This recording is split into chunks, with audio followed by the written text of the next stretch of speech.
Bonjour, c'est Sandrine et Lia et on vous souhaite la bienvenue sur le podcast Femmes en Affaires. On est de retour pour un 7e podcast, mais cette fois-ci en mode confinement. Donc inquiétez-vous pas, on a enregistré l'épisode via Zoom. Ce mois-ci, on reçoit Sarah Mathieu, qui est étudiante au doctorat en éducation à l'Université de Montréal. En plus de son parcours doctoral, Sarah, c'est une des cofondatrices de l'OBNL Taisez-vous, qu'elle a cofondée en 2015 avec d'autres doctorantes. Aujourd'hui, Sarah, elle se dédie à cette organisation-là et elle apprend peu à peu à apprivoiser son nouveau statut d'entrepreneur social. Taisez-vous, c'est une organisation qui a pour mission de mettre en place des environnements qui facilitent la rédaction scientifique pour les étudiants des cycles supérieurs. Donc, plus concrètement, il offre des retraites d'écriture de 3 jours dans différentes régions du Québec où les étudiants sont complètement pris en charge, puis où ils peuvent rédiger un mémoire, une thèse ou un article scientifique dans des conditions vraiment idéales. Le petit point bonus, c'est que toutes les méthodes utilisées pour aider à la motivation et à l'efficacité dans ces retraites-là ont été documentées par la recherche. 5 ans après la création de Taisez-vous, ils en sont déjà à plus de 50 retraites d'écriture à travers le Québec et leur modèle inspire tellement qu'ils s'exportent même à l'étranger. En parallèle avec Taisez-vous, Sarah poursuit la rédaction de sa thèse doctorale qui porte sur le potentiel des jeux vidéo à des fins de promotion de la santé sexuelle auprès des jeunes adultes. Ses recherches l'ont menée à être coordonnatrice de recherche pour une étude qui s'appelle Pixel et qui dresse un portrait de la santé sexuelle des jeunes Québécois. Si vous voulez en savoir plus, on a mis un reportage de RAD qui explique vraiment bien son étude. On vous laisse donc sur cet épisode un peu particulier et on vous souhaite une bonne écoute.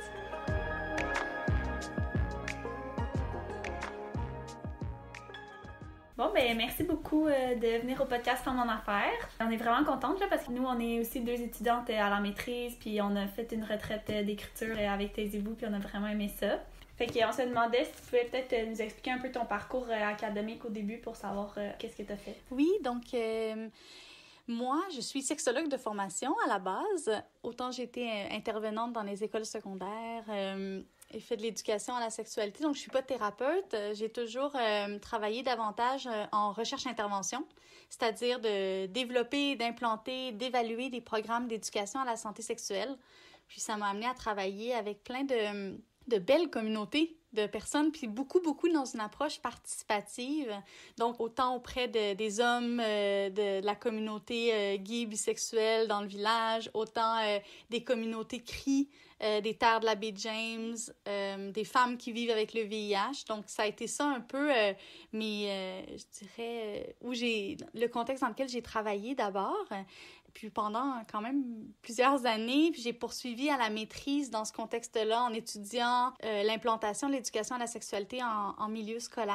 Et ça m'a amenée à occuper un poste en recherche à l'Institut national de santé publique et puis de poursuivre aussi à la fois au doctorat et comme chargée de cours à l'UQAM et à l'Université de Montréal, puis à enseigner la promotion de la santé sexuelle, du bien-être sexuel auprès d'une diversité de population et de me spécialiser dans la prévention des infections transmissibles sexuellement et dans ce contexte-là, de l'usage des technologies, du ludique, des jeux vidéo et tout ça. Donc ça, c'était jusqu'à il y a 5 ans.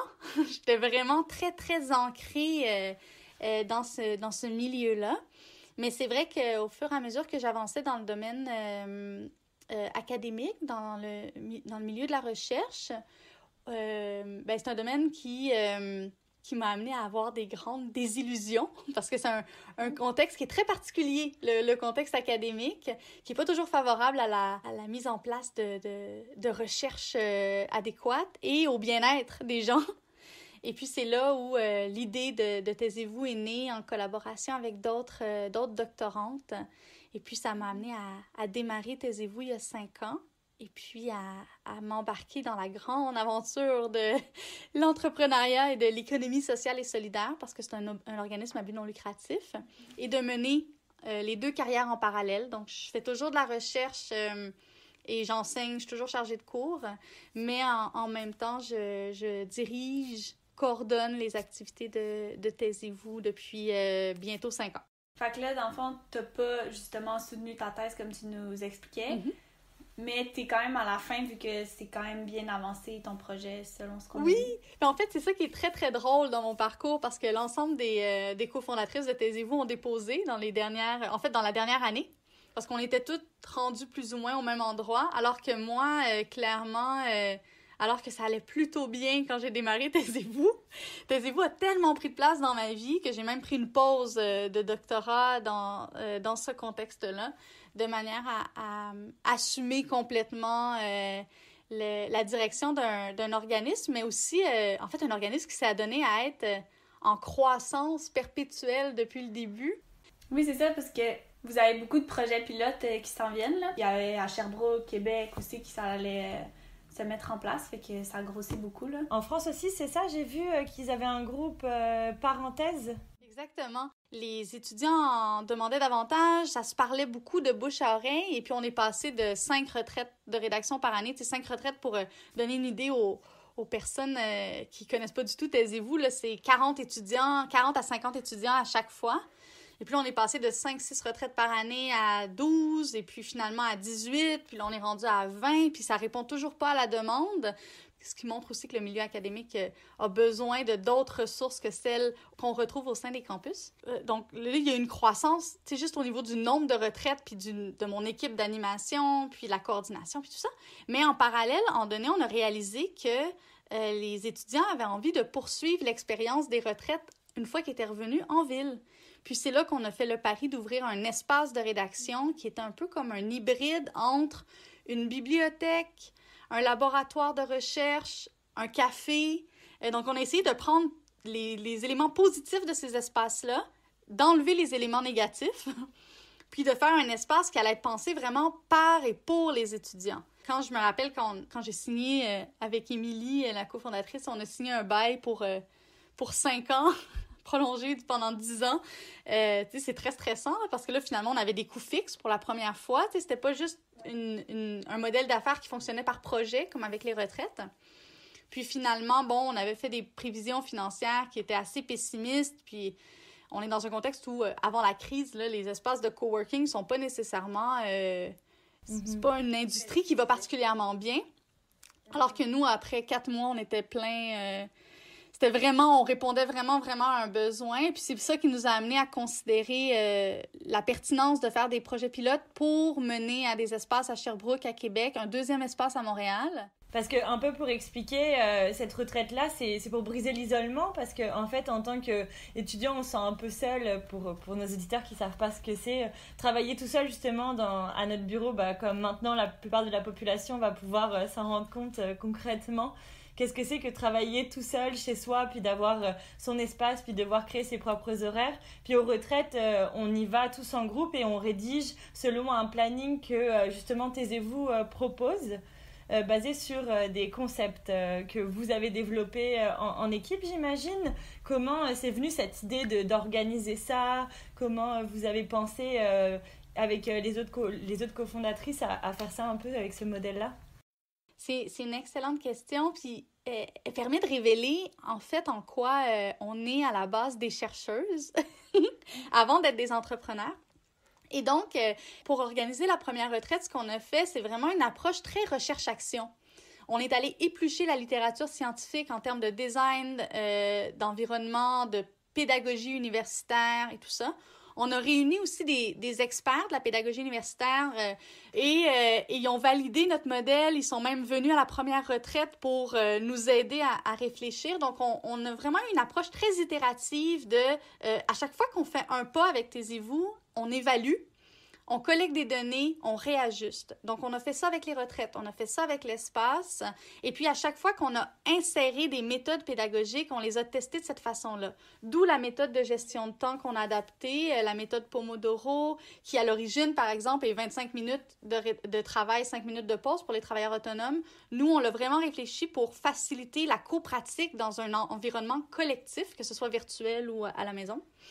On a aussi développé des objectifs de planification aussi pour aider les étudiants à être plus au fait du processus de rédaction. Donc, c'est pas une approche nécessairement qui est centrée sur la performance, mais au contraire sur le réalisme et la bienveillance, ce qui est vraiment comme en opposition aux dynamiques de compétition qu'on retrouve en milieu universitaire. Ça nous a permis, je pense, de faire des pas intéressants pour notre communauté, mais aussi, à chaque fois, on regarde le milieu universitaire, on identifie à quel point il est malade, puis on se dit, OK, mais qu'est-ce que nous, on peut faire pour répondre à ça? Donc, par rapport à la compétition, par rapport à l'isolement, à l'invisibilité de la tâche de rédaction, aux inégalités sociales aussi qui sont très, très présentes, les femmes, les personnes racisées, les personnes qui vivent avec des handicaps, tu sais, comment nous, on peut mettre en place des ressources pour pallier à ces inégalités-là. Puis on n'a pas inventé non plus tout ça. Il y a des chercheurs comme Rowena Murray, avec qui on a collaboré, qui est une chercheure d'Écosse, qui était vraiment une précurseur dans le domaine des retraites de rédaction dans une perspective de lutte aux inégalités. Donc, ça montre aussi comment on s'inscrit aussi dans un écosystème de chercheurs qui s'intéressent à ça, puis c'est pas juste nous. Après, ça a fait de nous des entrepreneurs aussi, ce qui est super intéressant parce que on en vient à être très autonome du milieu universitaire, finalement, aussi grâce à cette approche-là. Oui, exact. Puis, justement, là, vous parlez de Pomodoro. Est-ce que tu peux expliquer comme c'est quoi l'origine de cette technique-là, puis pourquoi c'est efficace, puis peut-être justement les gens même qui sont à la maison en ce moment, ils pourraient adopter cette approche-là? Oui, c'est vrai que ça peut être assez pratique, surtout en ce moment. À la base, quand on regarde l'approche Pomodoro, c'est une approche toute bête de gestion de temps. Elle a été développée par le chercheur Francesco Cirillo dans les années 90 pour vraiment soutenir les travailleuses autonomes face à la procrastination, l'éparpillement, aussi gérer, parce que c'est des contextes professionnels où il y a beaucoup, beaucoup de courriels, où on a toujours l'impression que ce qui presse finit par dominer ce qui est important. Puis ça s'inscrit, tu sais, je pense que ça concerne vraiment beaucoup de monde dans un contexte que le sociologue Hartmut Rosa parle d'accélération sociale, là, où le temps se compresse, même si on a des ressources technologiques qui, normalement, devraient nous libérer du temps. Puis, je trouve qu'un des exemples qu'Hartmut Rosa souligne, puis qui est, à mes yeux, hyper intéressant, c'est le passage de la correspondance des lettres au courriel. Ça aurait dû nous libérer du temps. Et pourtant, s'il y a quelque chose qui nous prend du temps dans la vie, c'est la gestion des foutus courriels. C'est vrai. Quand on se réveille avec 50 courriels non lus chaque matin à devoir corriger, supprimer. Oui, puis juste gérer, même pas y répondre, juste gérer la boîte de courriel devient un travail en soi. Une source de stress, ouais. C'est ça. Donc, la technique Pomodoro a été un peu réfléchie dans ce contexte-là. Où il y avait une alternance de 25 minutes de travail, 5 minutes de pause. Ce qui est intéressant aussi, c'est pas juste de découper le temps, mais bien d'associer à chaque période de temps des tâches de façon réaliste, puis de se dire qu'est-ce que je peux accomplir pour ce temps-là. Quand on pense à la rédaction, étant donné que c'est un travail qui demande un niveau de concentration et d'engagement plus élevé, c'est pour ça qu'on est passé de 25 minutes à 50 minutes de travail. Là où ça devient vraiment intéressant avec Taisez-vous, c'est qu'on le vit collectivement. Beaucoup de personnes essayent d'appliquer cette technique-là à la maison en ce moment, puis ils n'y arrivent pas tout à fait parce qu'il n'y a pas cette saine pression sociale qui fait en sorte que dans une retraite de rédaction ou à l'espace Taisez-vous, t'arrives après une demi-heure, ta motivation baisse, ta capacité de concentration est plus tout à fait là, mais là, tu regardes autour, puis il n'y a personne sur Facebook. Tout le monde est en mode rédaction, puis tu te dis, eux, ils lâchent pas, moi non plus. Puis je vais être récompensée dans quelques minutes, on va prendre un café ensemble, on va se parler de ça ou d'autres choses, je vais me lever, je vais m'aérer l'esprit. Donc, c'est une technique qui permet de réaliser qu'est-ce qu'on peut accomplir en 50 minutes. Ça permet aussi d'arrêter de croire qu'on peut rédiger pendant 4 heures, 6 heures d'affilée sans prendre de pause. Parce que physiquement, il faut comme s'activer un peu, là, sinon on finit par payer le prix. Là. On a mal au dos, on a mal aux yeux. C'est ce qui fait en sorte qu'on finit par procrastiner aussi. Donc, c'est dans cette approche-là que la technique est vraiment intéressante. Puis c'est pour ça qu'en ce moment, avec Taisez-vous, on fait des séances de rédaction virtuelles pour reproduire le côté collectif, finalement. Pour pas juste que ça soit du temps qu'on gère chez soi avec des objectifs réalistes, mais bien ensemble, pendant 50 minutes, on s'embarque, puis on peut chatter en parallèle pendant les 10 minutes de pause et tout ça. Donc, on n'est pas tout seul. Puis ça aide, là, juste quand on se connecte en ce moment, puis qu'on voit qu'il y a 50 autres personnes qui le font avec nous, ça joue sur notre motivation, puis ça nous aide à briser l'isolement. Et tu parlais tout à l'heure un peu des objectifs, justement, qui font du sens à se mettre quand on prend ces 50 minutes-là. Est-ce que tu peux nous en parler? Je vois derrière toi, je reconnais la technique SMART avec les petits post-it qu'on colle et qu'on déplace, qu'on a appris à la retraite aussi. Oui, en fait, nous, ce qu'on a décidé de faire, c'est combiner l'approche des objectifs SMART, qui a été pensée en gestion. Nous, on l'a revisité à la lumière de ce que ça veut dire rédiger, puis on a essayé de développer une typologie de verbes très adaptée adapté, qui permet d'être plus spécifique, qui permet de vraiment outiller les étudiants pour essayer d'éviter des verbes très creux et larges, genre « finir ma thèse » ou « avancer telle section » qui deviennent finalement, qui sont pas aidants, qui font juste mettre de la pression. Des fois, je rigole un peu avec les étudiants en parlant d'objectifs fantasmés ou idéalisés, où c'est des objectifs que, dans un monde idéal, sans contrainte, on réussirait. Mais finalement, c'est des objectifs qui mettent beaucoup, beaucoup de pression parce qu'on n'est jamais dans un contexte idéal. Il faut toujours se dire qu'on rédige ou qu'on travaille en subissant une panoplie de pression tout autour, puis qu'il faut apprendre à vivre avec et pas faire comme si, quand je vais avoir du temps, quand tout va se calmer, quand le monde sera revenu à la normale, là, enfin, ça sera facile de rédiger. Et donc, on joue avec l'acronyme SMART pour aider à préciser puis à se rendre compte du processus de rédaction, à se donner des étapes, à s'allouer le fait de préécrire puis d'écrire de façon non parfaite dès le premier jet. Et puis, on combine ça avec l'approche Kanban, qui a été développée, je crois que c'est au Japon, là, à la base, qui est finalement d'être capable de visualiser la progression de ses objectifs, ce qui joue beaucoup sur l'organisation de la pensée, le fait d'enlever des espèces de pensées parasites, parce que tant qu'on ne l'a pas noté quelque part, ça reste en tête, puis ça nous empêche d'être focus. Et puis, le fait de visualiser sa progression, donc de voir ce qui est à faire, ce qui est en cours, ce qui est complété.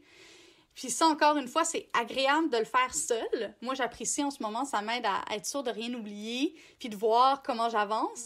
Mais collectivement, dans les retraites, c'est vraiment le fun aussi de voir les objectifs des autres, de sentir que collectivement, on a accompli tout plein de choses. Quand les étudiants réalisent à la fin d'une retraite de 3 jours que collectivement, on en a écrit une thèse, en termes de nombre de mots, il y a quelque chose d'intéressant dans ce constat-là qui fait en sorte qu'on se sent moins seul, puis qui nous rappelle que notre maîtrise, notre mémoire ou notre thèse, c'est un accomplissement individuel, mais c'est aussi la contribution à quelque chose qui est l'avancement des connaissances puis qui se vit pas tout seul. Fait que c'est toujours ça aussi qu'on veut remettre de l'avant. Ouais. Peut-être pour ceux qui nous écoutent, là, parce qu'ils le voient peut-être pas, là, mais dans le fond, c'est ça, on prend des post-it puis on met des objectifs réalisables. Puis là, quand l'objectif est réalisé, ben là, on le met dans une autre... On change de colonne. Une autre colonne. Il y a 3 colonnes. Exact. Moi, ça, j'ai vraiment aimé ça parce que ce que j'avais le plus de la difficulté au début, c'est que, tu sais, comme quand tu commences un mémoire, tu sais pas le nombre de temps que ça va te prendre à faire quelque chose. Fait que là, au début, tu mets plein d'objectifs. Puis là, à la fin de la journée, t'en as réalisé aucun. Fait que, tu sais, ça vient que t'es comme un peu démoralisé. Puis je pense que ça m'a aidé à, justement, mettre des objectifs qui sont plus petits, mais qui sont au moins réalistes. Puis qu'à la fin de la journée, j'ai comme un sentiment d'accomplissement. Ouais, puis je pense que les étudiants en cycle supérieur, tu sais, sont des bons étudiants. En général, ils sont performants. Puis on sous-estime l'ampleur d'un mémoire ou d'une thèse parce que jusqu'à ce moment-là, ça a toujours bien été parce que c'était des petits échéanciers. Puis là, on n'a pas le choix de découper une grosse tâche en petites tâches digestes de manière à non seulement sentir la progression, tu sais, être satisfait de soi-même, mais aussi parce qu'il faut réaliser c'est quoi toutes ces étapes-là de la recherche puis le faire. Donc, c'est un découpage. Je pense qu'au début, tout le monde est stressé puis découragé. La première fois qu'on le fait, on se rend compte à quel point on est pourri pour planifier puis évaluer. Mais après, ça devient vraiment utile, très satisfaisant, puis ça permet d'éviter... l'espèce de juste la to-do list, mais qu'on reporte d'une journée à l'autre finalement, puis on n'arrive jamais au bout de cette liste-là quand on fonctionne de cette façon-là. Puis ça, on sous-estime à quel point ça démoralise une personne.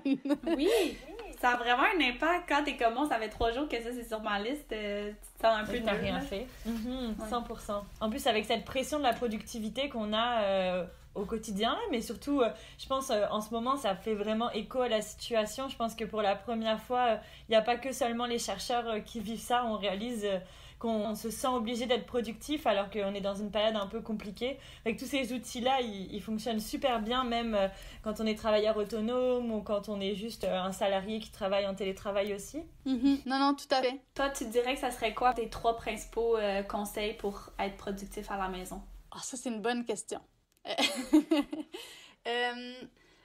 Je rebondirais sur ce que tu as dit. Je crois qu'il faut toujours, puis c'est un peu quand j'accompagne des étudiants, c'est ça que je souligne, il faut doubler le temps qu'on pense qui est nécessaire pour l'accomplissement des tâches.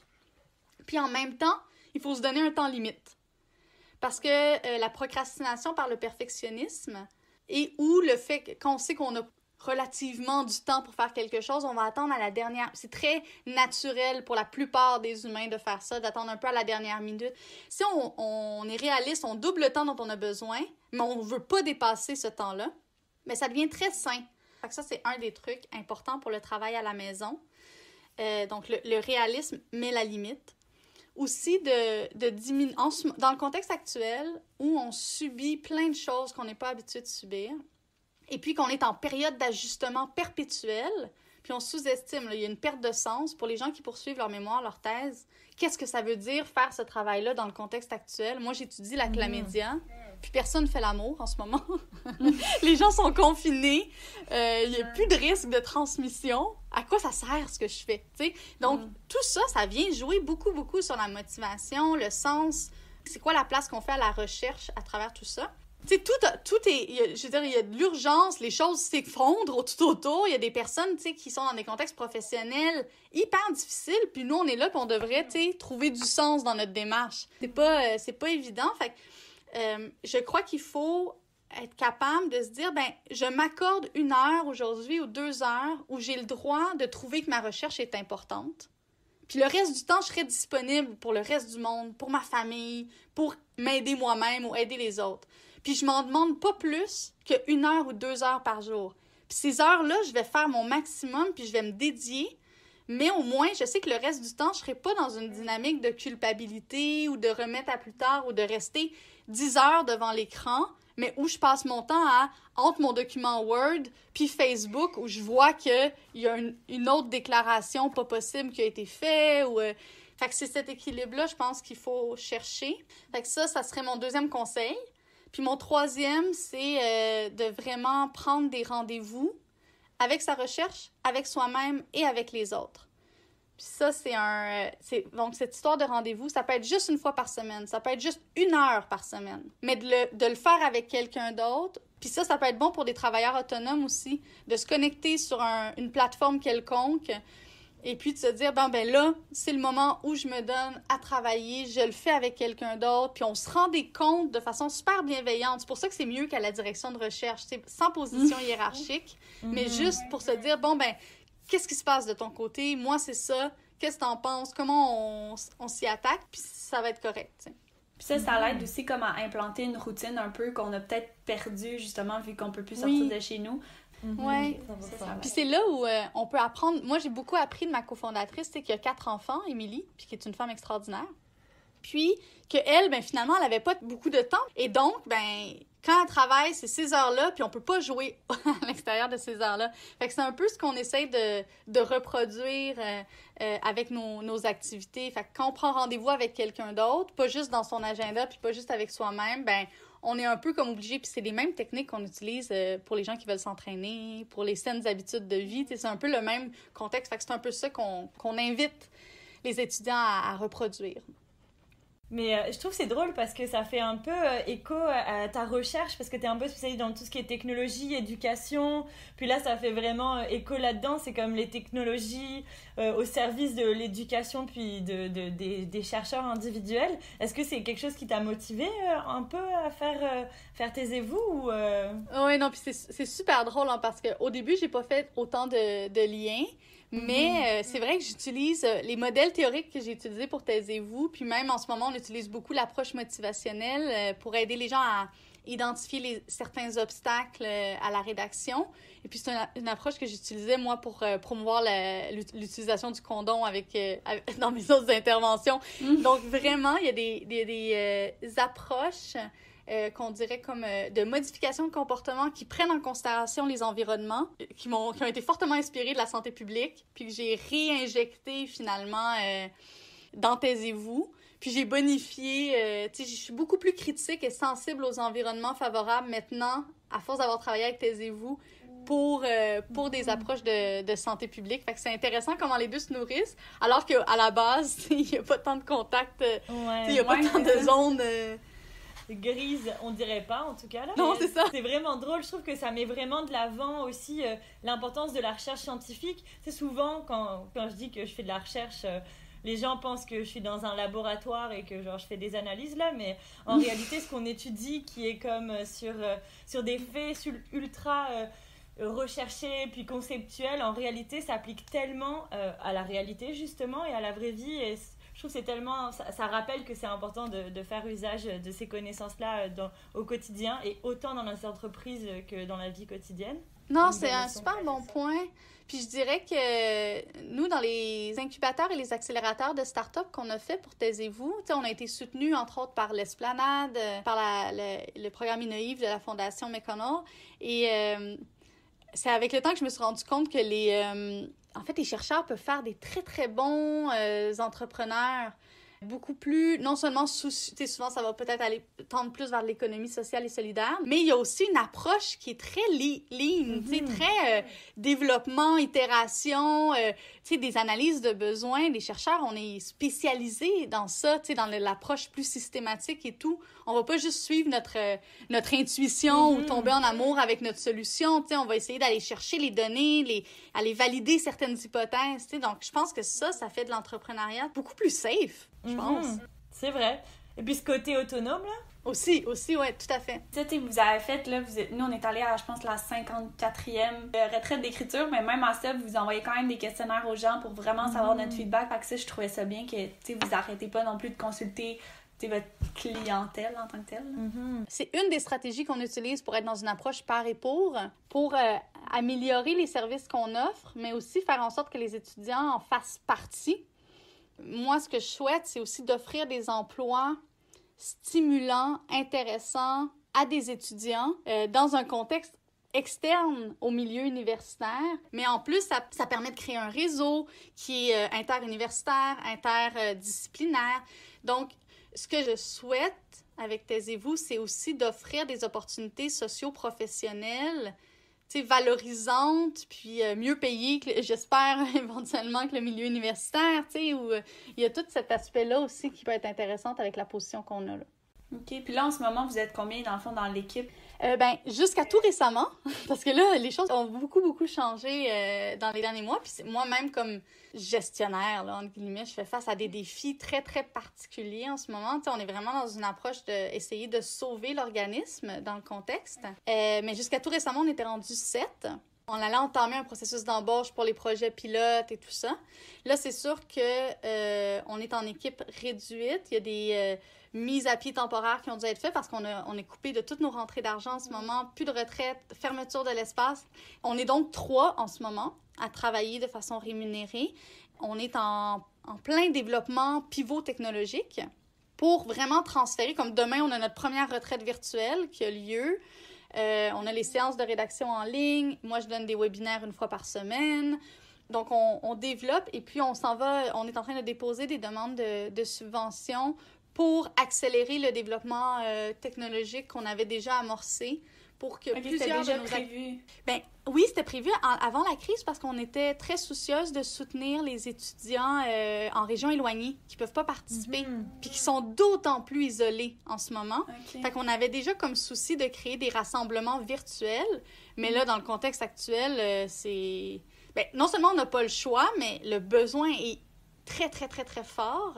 On a nos activités pour parents aussi, donc tout ça, on essaie de le transférer en ligne, en équipe réduite, puis de trouver du financement dans un contexte pas facile. Fait que ça, c'est des gros défis, mais on n'est pas les seuls à faire face à ces défis-là. Là. L'ensemble du milieu de l'économie sociale y fait face, là, mais c'est drôle que ça rejoint un objectif que vous aviez déjà, mais là, ça vous presse encore plus à l'accomplir. Fait que, d'un sens, ça montre le besoin. Là. Oui, c'est ça. Le besoin est juste comme exacerbé. Puis, comme vous avez dit tout à l'heure, je pense que les gens là, sont un petit peu plus empathiques et comprennent davantage la réalité des étudiants en cycle supérieur en ce moment. Toutes les personnes qui se retrouvent à travailler de la maison puis qui disaient comme « Ah, t'es tellement chanceux, tu peux rester en pyjama toute la journée » puis tout ça. Là, ils sont comme « Oh well, OK, je comprends. » Fait que ça, c'est intéressant, ce que ça peut susciter comme empathie collective. Une nouvelle reconnaissance. Oui, exactement.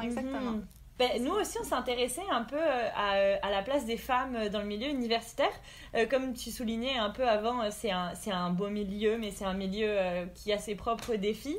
Notamment, on sait qu'il y a plus de femmes que d'hommes qui obtiennent des diplômes universitaires de 2e et 3e cycle, mais il y a quand même des fortes inégalités entre les genres qui sont encore présents dans les postes de recherche, au niveau des professeurs, etc.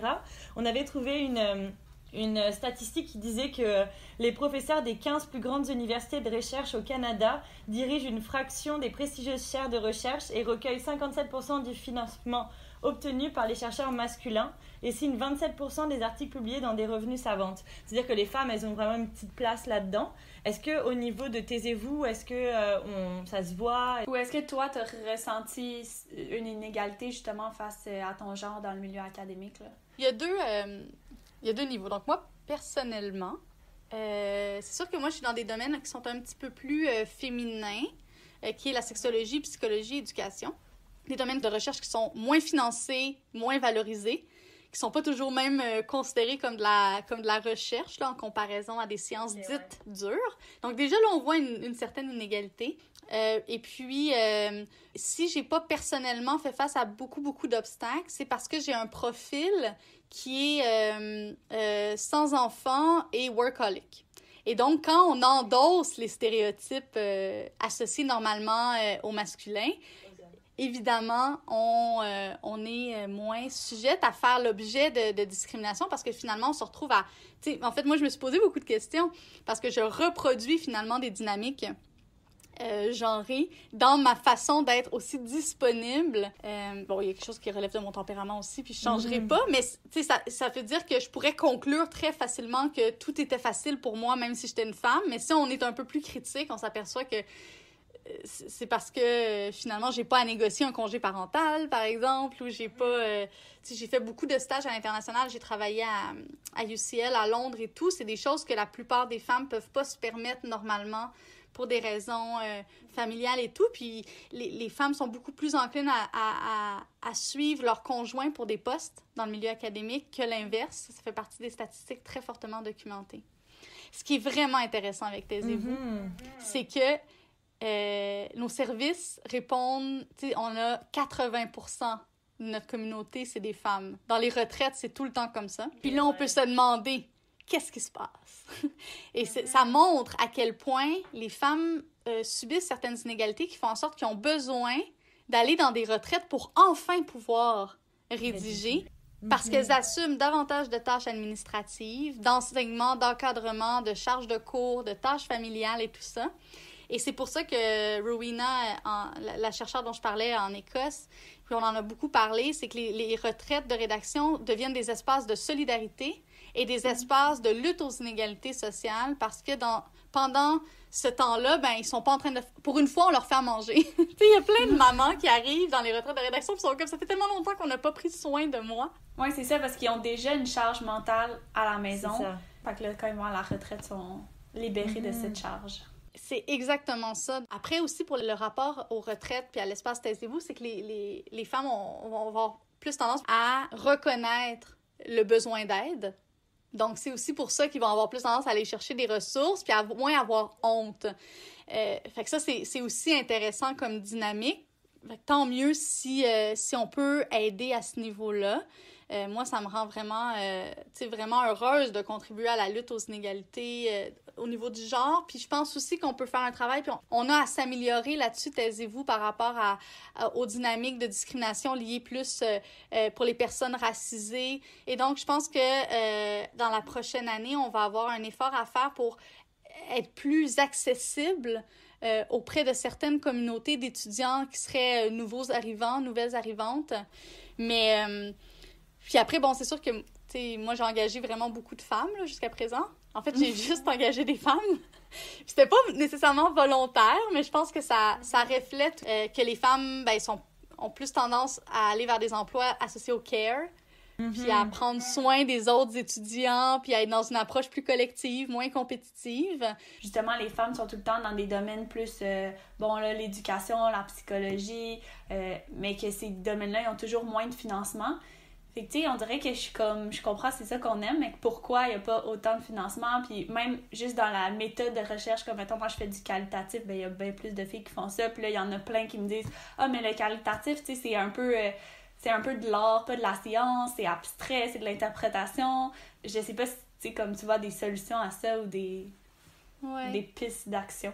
C'est là où c'est super important de mettre en place des environnements qui favorisent les échanges sur ces questions-là, puis le fait d'alimenter une approche critique par rapport au monde académique actuel.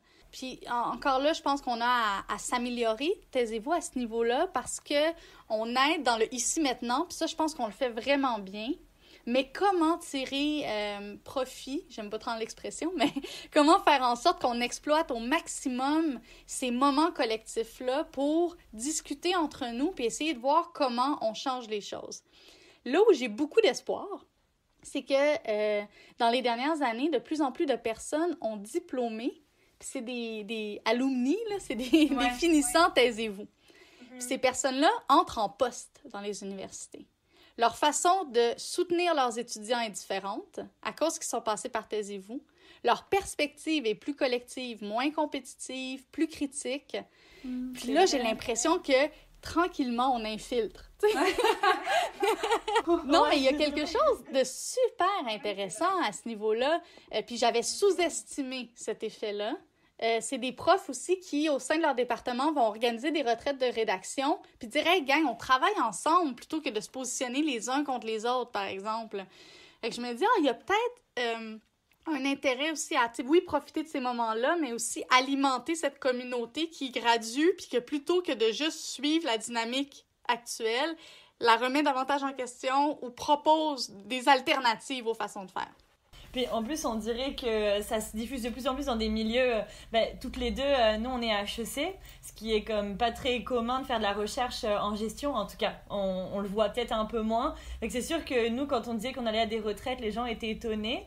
Mais je pense que peu à peu, ça se développe en discutant. Moi, j'en ai discuté avec ma directrice de recherche qui va sûrement en parler avec ses professeurs, avec d'autres professeurs. Puis au final, je pense que c'est beaucoup de bouche à oreille qui jouent là-dedans. Puis comme tu disais tout à l'heure, que c'est beaucoup les étudiants qui en parlent les uns aux autres parce qu'ils ont une belle expérience. Peut-être qu'en continuant comme ça, on va aider à améliorer les choses. Je suis vraiment, vraiment d'accord. Puis c'est aussi pour ça qu'on fait pas beaucoup de... On alimente nos réseaux sociaux, par exemple. On utilise l'humour, on s'amuse bien avec des mauvais jeux de mots et tout ça. Mais on perd pas beaucoup de temps et d'énergie à faire de la promotion comme telle.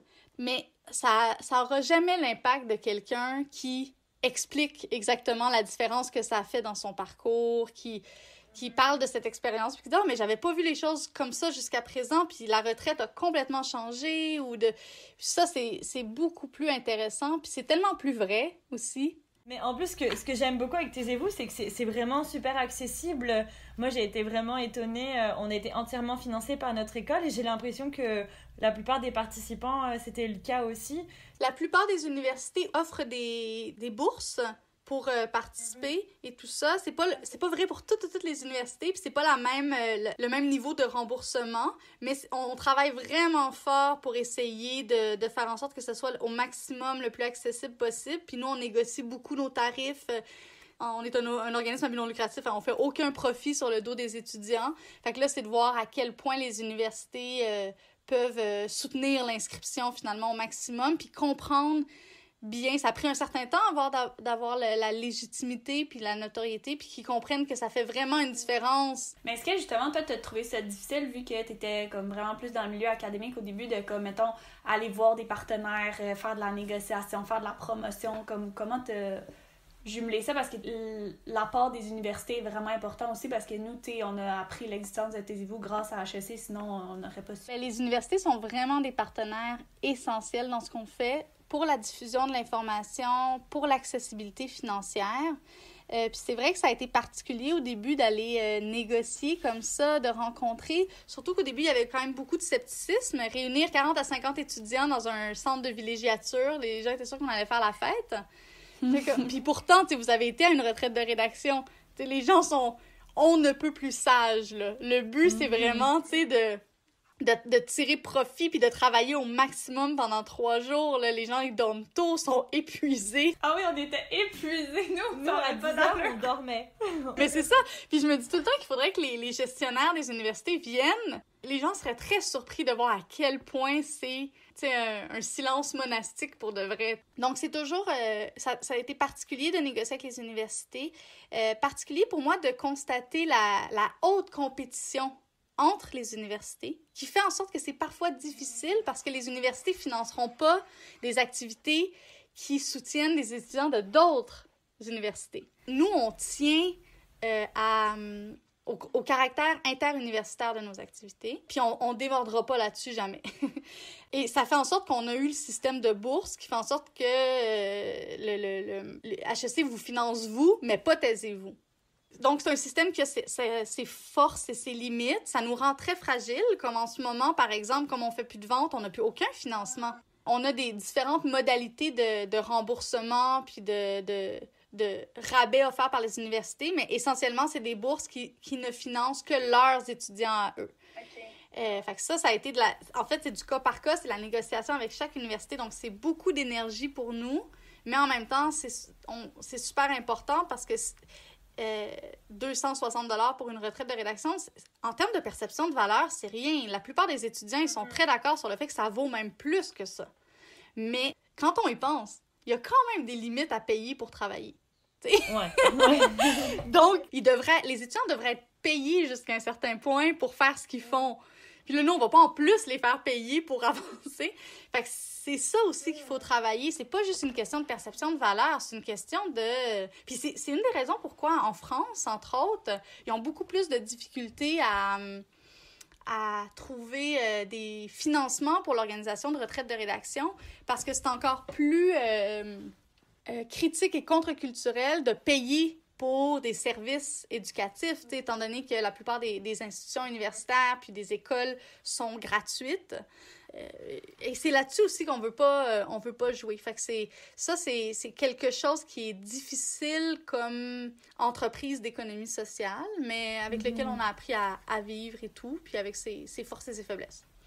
Mais sinon, vos sources de financement, alors, c'est quoi? C'est pas les universités, c'est juste les étudiants? Oui, ce ne sont que des revenus autonomes liés à la vente des retraites de rédaction et des blocs de rédaction à l'espace.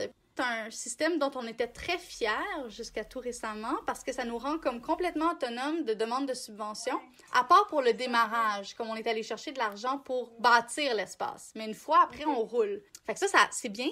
Puis là, après, on arrive dans un contexte comme celui auquel on fait face en ce moment. Puis les organismes qui ont des subventions en ce moment, ils sont corrects. Alors que nous, qui fonctionnons avec une approche dite marchande, en fait, on peut plus fonctionner là, en ce moment. Et fait que moi, je milite beaucoup pour une approche un peu plus mixte. Donc, à la fois des revenus autonomes, mais aussi une certaine part de subventions qui font en sorte qu'on n'est pas dans une pression de vendre des choses tout le temps aussi.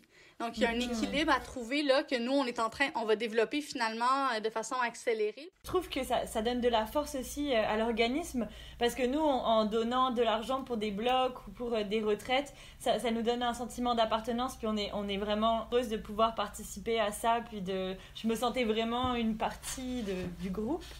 On aide à faire vivre l'organisme qui nous aide aussi au final. Oui, il y a quelque chose qui est intéressant là-dedans dans l'idée de...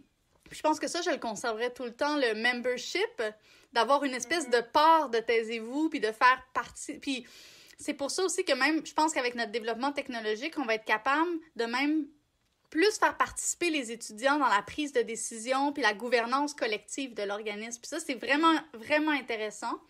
Donc, de contribuer à la mission avec un petit montant, puis on est beaucoup, beaucoup à le faire. J'aime beaucoup cette approche-là, mais tout en allant chercher peut-être un soutien des universités et du ministère, parce que jusqu'à un certain point, on fait ce qu'ils font pas.